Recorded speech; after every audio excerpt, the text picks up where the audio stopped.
Shabbat Shalom and welcome to the Rabbi's blog from Adat Yeshua Masonic Synagogue here in Norwich. And we're running up to Shabbat now rapidly, so some final thoughts and ideas before we arrive, drawn as always from our weekly Shabbat portion, which is Korach this week. And the portion begins with an interesting little statement in Hebrew where it says, and Korach took men. Or, according to the Art School translation, it says, and Korach separated himself with certain other men. It's really interesting when you think of it in this way. Either way sounds fascinating. Either way doesn't really actually work out to be that good. And we know Korach created a lot of problems in that sense. Whether he took men, as in the sense that he decided and he took men to draw them onto his side, or whether he separated himself with other men, leading them out from the camp as it were in opposition to Moshe, it's not going to end well. It doesn't end well. But it throws up all kinds of issues, I think, for us within Judaism, because when we analyze what's happening here and the kind of division split that was going on there that caused these problems, we have to say that by and large Judaism has prided itself on not having these kinds of splits and divides and things. In fact, often you'll hear people say in Judaism, thank goodness that Judaism isn't creedal, like, say, something like Christianity, which has suffered enormous splits and divisions with different denominations and things down the ages. And to be fair, within mainline Judaism for the last 2,000 years, that hasn't been that untrue in many ways. There's not been those kind of divisions and splits. We've had, of course, some iconoclastic leaders who've often divided Judaism up into whether it's Hasidic or other streams and so on. We know this. But by and large, generally, Judaism hasn't suffered in the same way as, say, something like Christianity has. I say it's true, it's not entirely true, of course, because if you go back to the first century, we know from history there were many streams of Judaism. In fact, Neusner talks about it as Judaisms in the plural of the first century, varieties of Judaism. And this is certainly true. And one of those varieties of Judaism in the first century was, of course, Messianic Judaism. So there were different streams. And it's fascinating when we think of it in this way, that what is it that drives this kind of thing? Ultimately behind it is separatism. And we say Korach separated himself. Why? Why do people do this? What is the motivation behind separatism in this way? Interesting, of course, the Proshim were the separatists of their day in many ways. They were seen as the holy ones, the set apart ones. And it was based upon the kind of Ezra and Nehemiah concept of tribal purity, family purity. Of course, Ezra's decree to divorce foreign wives and so on. Temple purity, the idea behind all of this, that the purer you could be, the higher level of purity you would have, the closer, therefore, theoretically, to God you were. It's an interesting concept. It's not necessarily in itself wrong, but it breeds an interesting behavior and thought pattern.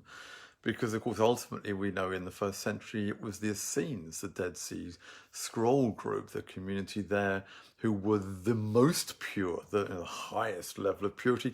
They pulled themselves out of the temple completely and from mainline Judaism and the mainline community in Jerusalem, because their level of purity was such meant they could never come in contact and rub shoulders with the hoi polloi, the common Am Haaretz of Israel, the most pure. But of course, it never stops there, doesn't it? Even if you're in the most pure sect, ultimately you're looking at the people around you thinking, God, thank goodness I'm the most pure of these lot. And you don't even want to rub shoulders with them. This is where this kind of purity thinking takes you. Can we ever be that pure? I doubt it, ultimately. It just takes you to a very strange, weird place if you're pursuing purity. See, we're not designed and commanded necessarily to pursue purity and exclusiveness and separation in that way. What we're actually commanded to do is to seek God and cling to Him. We are going to live in this world and we're going to become impure. That's the reality. That's what we have a mikveh for. But to focus on it, to drive and construct our social lives, that somehow we have to hit this ultra high, clean, ideologically pure, theologically pure level, is actually only going to drive separatism, division, dispute, and conflict, because that's what separatism does. That's what Korach found when he separated himself. Ultimately, it drove conflict and his own demise in all of this. What is the alternative? Judaism actually should be inclusive, tolerant, broad, wide, accepting.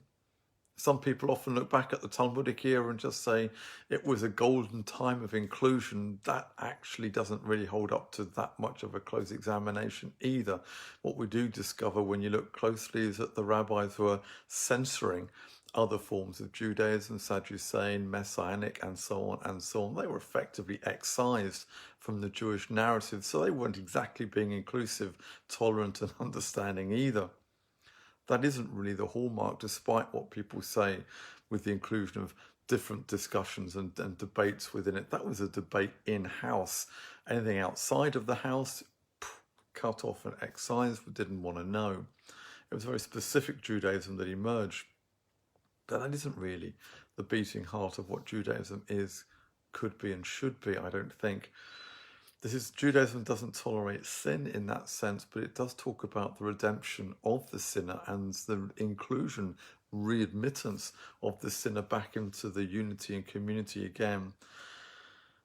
It's better in Jewish thinking, I believe, to be inclusive, to seek to be unifying rather than dividing. It's harder, it's tougher, more complicated, and it'll hurt more. But actually, if we succeed in doing it, the broader base becomes stronger because of it, and we end up reducing conflict and tension within our own ranks. And I say this as a Messianic Jew who is excluded from mainline Judaism in this way. And if Judaism actually became more inclusive, then Messianic Judaism will be included too, and would discover that Messianic Jews are some of the strongest advocates for Judaism, for our land, our people, more than any other group on the planet. We need to be included. To exclude us genuinely only creates more conflict and tension. The future is one of inclusion. It's called Jewish Universalism as well. It's part of that Jewish Universalist message. It's where Judaism ultimately is going. Judaism will accept Messianic Judaism in the end and will be included within the ranks of what Judaism is today, of the many types. I wouldn't call them denominations, but the different types and subgroups of what Judaism is today. We shall be included. That is the future. Shabbat Shalom. Toda rabah lehitrot. Thank you for listening, and I will see you again next week. Bye-bye.